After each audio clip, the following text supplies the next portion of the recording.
All right, so Jim Bowden, former GM, he writes for The Athletic. He appeared on Foul Territory today with Scott Braun, and in one of his answers about the Padres, at the end of this answer, which you will hear here in a little bit, he mentioned the Padres' willingness to part with one of their top prospects. He didn't mention DeVry or Salas or any name in particular, but I assume if it's a top prospect, then it would have to be one of those two if a team is going to take on Xander Bogaerts' contract. That's the path that they have at least explored, at least according to Jim Bowden, is if a team is willing to take on, I assume, all of the contract, and the Padres can just get out from underneath that, they would be willing to give that team a top prospect of theirs, which they don't want to give up in any other deal. I think the only way that they would give up one of those guys is if another team takes the entire Xander Bogaerts contract. But here's Jim Bowden again on Foul Territory today, and then I'll have some thoughts on the other side. Well, it's definitely an ownership issue. There's no money, and they're projected to make significant losses. And so AJ has no money to work with. That's why he was hoping to be able to get Sasaki, even though he had a pre-cut deal with the Dodgers, apparently. He was hoping to get Sasaki and hoping that wasn't the case because you put Sasaki with King and Cease and Darvish, and you can still win, right? Now you didn't get Sasaki. You got Musgrove that's going to be out for the year.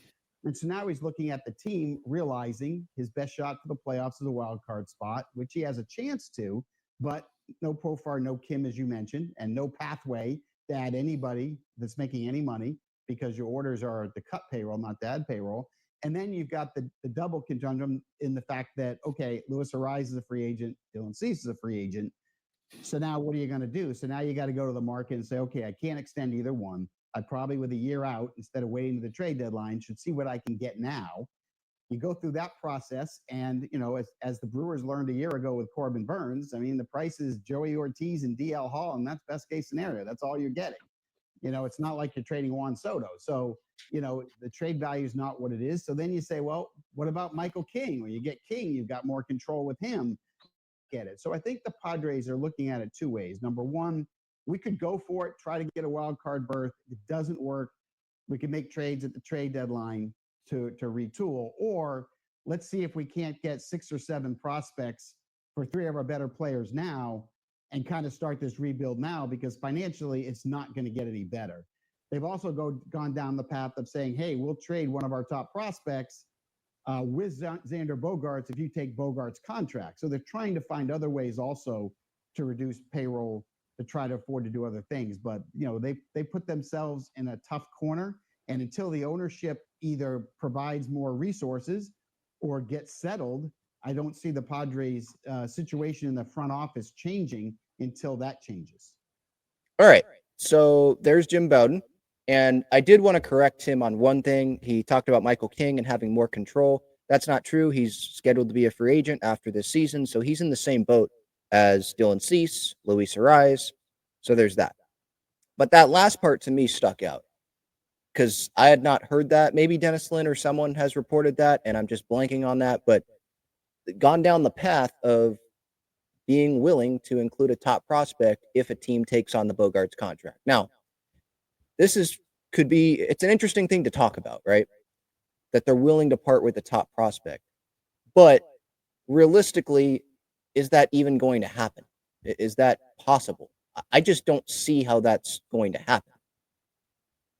I don't see a team that's going to take all of Xander Bogaerts' contract because he's only 2 years into that 11-year, $280 million deal. That's a lot of money to take on, and a lot of years, obviously, to take on for a player that has not performed up to that contract. And he's not going to, if he helps the Padres win a World Series, then it makes the contract worth it because the Padres never won a World Series. But short of that, he's not going to live up to that contract. We knew that when that contract was signed. It's nothing against Xander. Like, he was offered the money, you take it. But yeah, it's a big thing here. If the Padres can get out of that contract, that frees up a lot of space. Now, with the ownership that's in place, do they have the money, even if that is freed up, to just go spend big? Because remember, there's the loan that they had to take out. Even with all this attendance, it seems like they're trying to lower the payroll because they want to get under that luxury tax. Right now, I think according to Fangraphs, they're a little bit over it. So, and in the future, they could spend. And for me, what I'm thinking is if they get out of the Bogaerts thing, they use that for like Jackson Merrill, maybe Michael King. I don't think that they would go use it on a big free agent somewhere. So maybe let's not get our hopes up for a couple of reasons. Because one, it's no one's taking that contract. I can go through some teams, but like that's not happening. And then two, I just don't think that they would go out and sign free agents. I think the priority would be to lock up someone like Jackson Merrill for a long time, or lock up Michael King.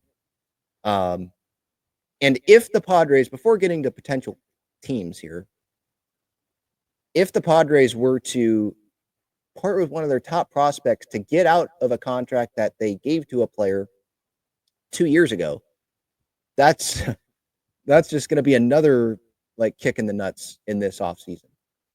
Would it be good that they got some financial relief? Yeah, but you have to give up Leo DeVree or Ethan Salas to do that. You're not giving up Ethan Salas.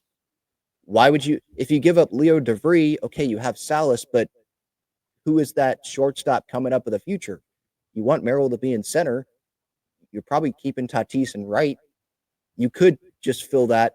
You'd have money to go fill that in free agency or other trades, but like those two, DeVree and Salas, those are two pieces that you want as part of your core that are going to be cheap pieces on their rookie contract to try to like help extend this window for the Padres, right?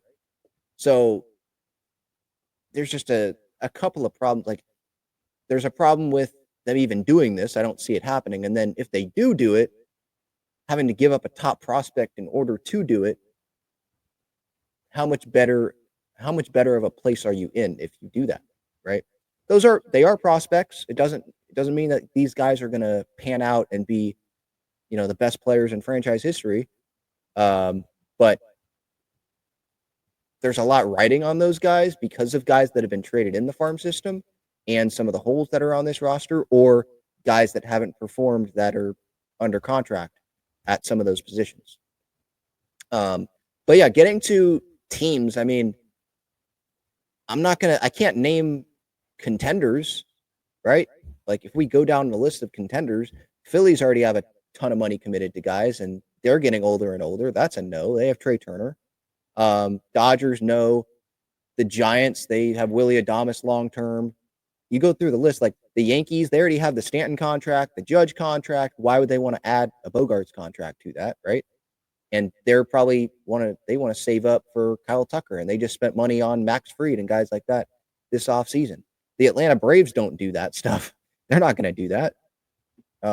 They have money committed to guys that are in their prime, and they already have long-term contracts there. I don't see them wanting to do that. The Red Sox, obviously not. And by the way, I'm not putting them at the top of like AL contenders, but that's just another team that popped into my head. The Orioles, no, they have Gunnar Henderson, and they'd want to try to extend him long-term, not bring in Xander Bogaerts.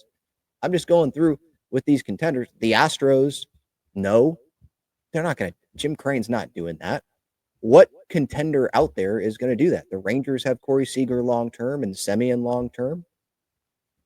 If there's a contender that I'm missing that would do this, let me know. But I'm thinking of teams that, how the A's, they signed Luis Severino, and part of that, let's be honest, is because the Players Association, I believe, would file a grievance or something.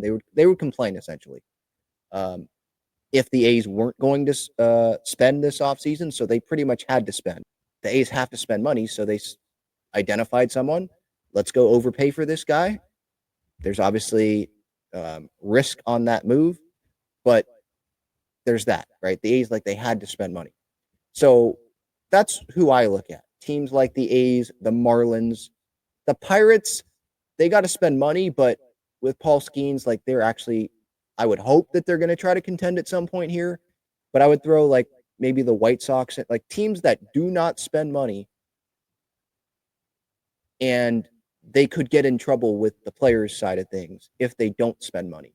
Maybe they're willing to do it, and the Marlins are like, hey, we can have a top prospect like this to add to this group. Bogaerts can be a vet for these guys. We don't have a payroll. Let's bring a name in here. And maybe they would do it. But I seriously just don't see a team that's taking on that contract. Why would you?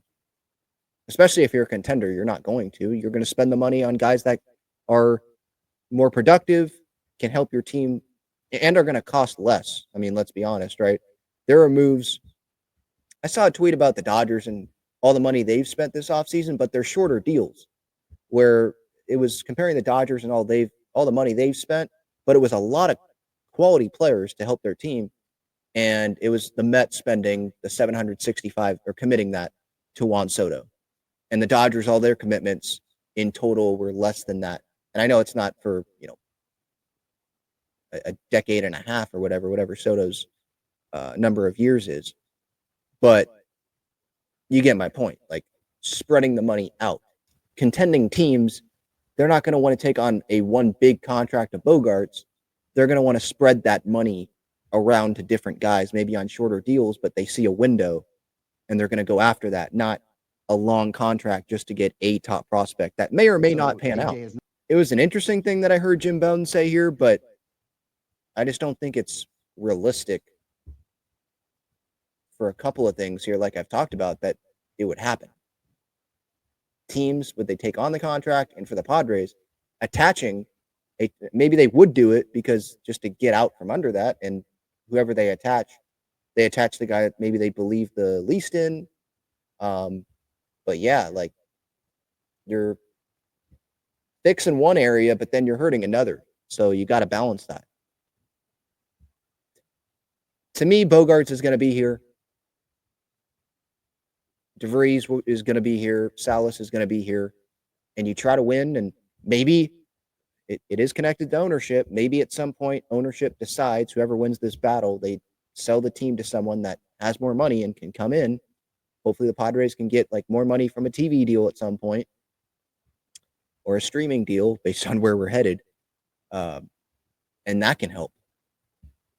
It seems like with sponsorships around Petco, they've pretty much maxed out on that, right?